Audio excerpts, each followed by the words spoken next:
Budget 2024 क्या किसानों के लिए भी किसी तरह की राहत लेकर आएगा? क्या कृषि नीति में कोई सुधार या फिर कोई रिफॉर्म्स लाए जा सकते हैं? इस पर भी सबकी निगाहें टिकी हुई हैं। बड़ी खबर आपको इस वक्त की बता दें कि 11 बजे वित्त मंत्री निर्मला सीतारमण बजट पेश करेंगी और ऐसे में किसान भी इस वक्त उम्मीद भरी नजरों से वित्त मंत्री की ओर देख रहे हैं, क्योंकि लगातार 3 अहम फैक्टर्स बताए जा रहे हैं जो कि इस बजट में शामिल किए जा सकते हैं। कृषि और ग्रामीण क्षेत्र पर जोर हो सकता है। सूत्रों के हवाले से खबर आ रही है, कृषि वृद्धि दर तेज करने के उपाय किए जा सकते हैं, सूत्र ये बता रहे हैं। लेकिन क्या वाकई इन्हें अमली जामा पहनाया जाएगा? क्योंकि पीएम किसान निधि में इजाफा करने की लगातार मांग हो रही थी। क्या ये मांग मानी जाएगी? मनरेगा के कार्य दिवस में बढ़ोतरी संभव है?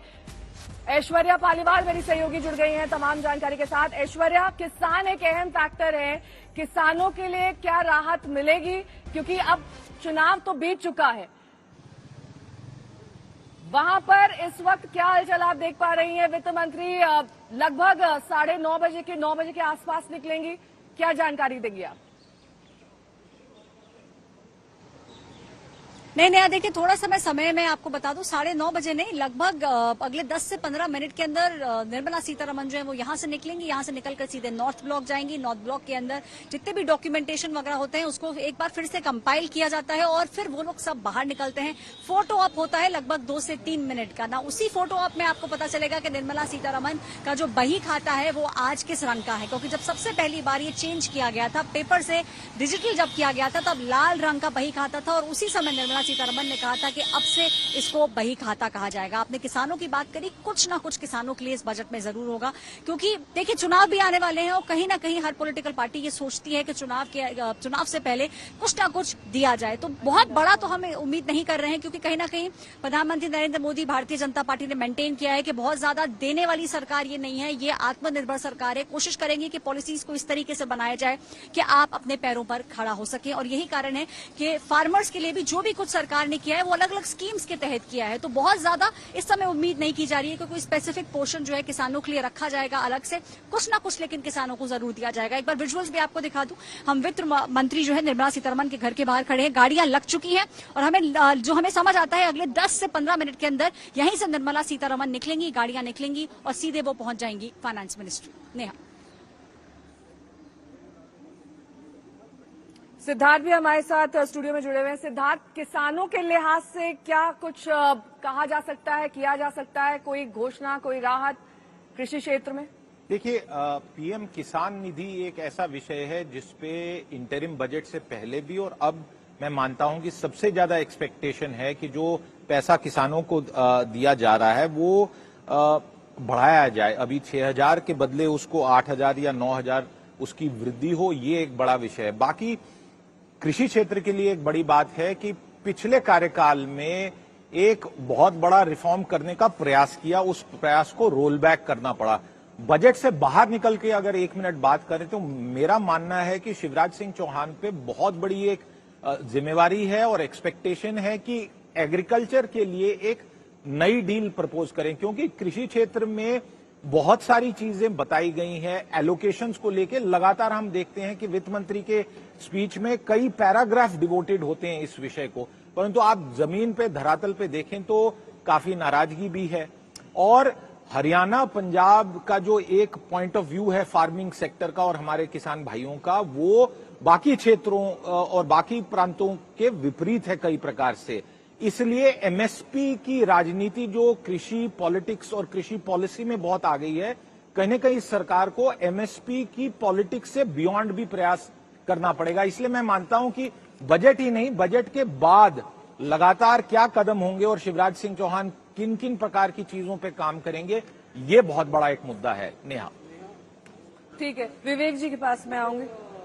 जब हम किसान आंदोलन में हम सब लोगों ने जम के भाग लिया था, आंदोलन किया भी था, सरकार को झुकाया भी था, प्रधानमंत्री को माफी भी मांगनी पड़ी थी, क्योंकि हम कंपनियों और कॉरपोरेट्स के किसानी में घुसने के खिलाफ थे।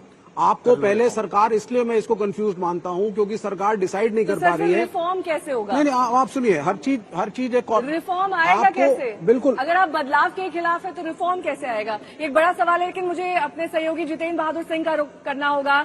जितेंद्र, इस बीच लगातार आज की जो प्राइम स्टार हैं, वो हैं वित्त मंत्री निर्मला सीतारमण।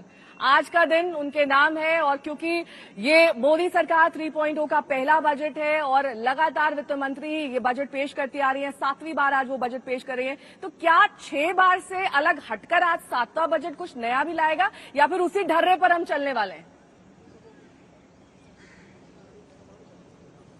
और देखिए नेहा, देश की जनता को तो यही उम्मीद है कि इस बार का जो बजट है वो काफी बेहतर होगा, क्योंकि पिछले सालों के बजट को अगर देखा जाए तो बहुत ज्यादा उसमें लोक लुभावन चीजें नहीं थी, लेकिन इस बार निर्मला सीतारमण के पिटारे से ये उम्मीद की जा रही है कि इस बजट में काफी बेहतर, चाहे वो मिडिल क्लास हो उसके लिए बेहतर सुविधाएं दी जाएंगी। इसके साथ ही ये कहा जा रहा है कि किसानों के लिए और साथ ही जो करदाता हैं उनको लेकर के कुछ नए तरीके के ऐलान किए जा सकते हैं। मैं इस वक्त वित्त मंत्रालय में मौजूद हूं और आपको बता दें कि निर्मला सीतारमण अब से थोड़ी देर बाद यहां पर पहुंचेंगी। यहां पर उनके साथ वित्त राज्य मंत्री भी मौजूद होंगे और उसके बाद वो सीधे यहां से राष्ट्रपति भवन जाएंगी। करीब 10 बजे के आसपास वो संसद भवन पहुंचेंगी और 10:30 बजे कैबिनेट की मीटिंग होगी। उस कैबिनेट मीटिंग में इस बजट को पास किया जाएगा। तो ये पूरी आज की प्रक्रिया होगी। लेकिन जिस तरीके से प्रधानमंत्री ने 7 जून को ये कहा था कि मिडिल क्लास जो है वो देश की रचना में बहुत बड़ा भागीदार होता है,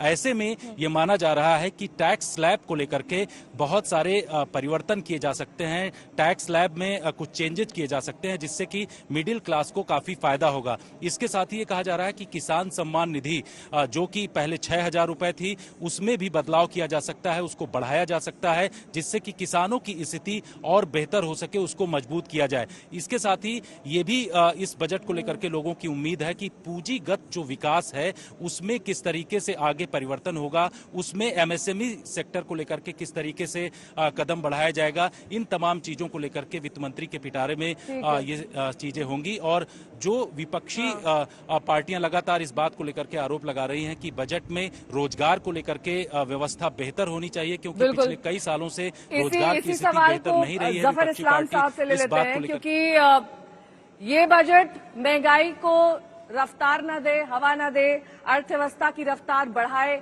एक चुनौतियां नहीं है आपकी सरकार के लिए, चुनौतियों का अंबार लगा हुआ है, क्योंकि अपने बलबूते पर आपकी सरकार भी नहीं बनी है, जेडीयू और टीडीपी के सहारे बनी है, उनके भी अपनी आर्थिक पैकेज की मांग है। तो पैसा आएगा कहां से जफर इस्लाम जी? क्योंकि आप कह तो सकते हैं किसान सम्मान निधि योजना में हम राशि का इजाफा कर रहे हैं, एमएसएमई को बढ़ावा दे रहे हैं, रोजगार सृजन कर रहे हैं, लेकिन इसके लिए कैपिटल एक्सपेंडिचर के लिए आपका पैसा आएगा कहां से? आपको जाहिर तौर पर टैक्स कलेक्शन पर निर्भर रहना होगा, जीएसटी कलेक्शन पर निर्भर होना होगा। ऐसे में आम आदमी कहां जाएगा? उसके लिए तो कुछ भी नहीं है। देखिए, दो अहम चीजें हैं, 3 चीजें जो आप जिस सवाल को कह रहे हो उसको 3 तरह से देखना चाहिए।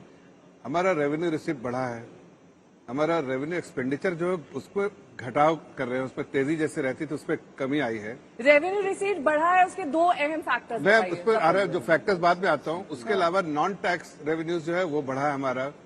तो सभी चीजें जो देखते हुए मैं इस बात को, और फिर फिस्कल कंसोलिडेशन की जो बात कर रहे हैं वो भी हमारा फिस्कल प्रूडेंस भी मेंटेन कर रहे हैं।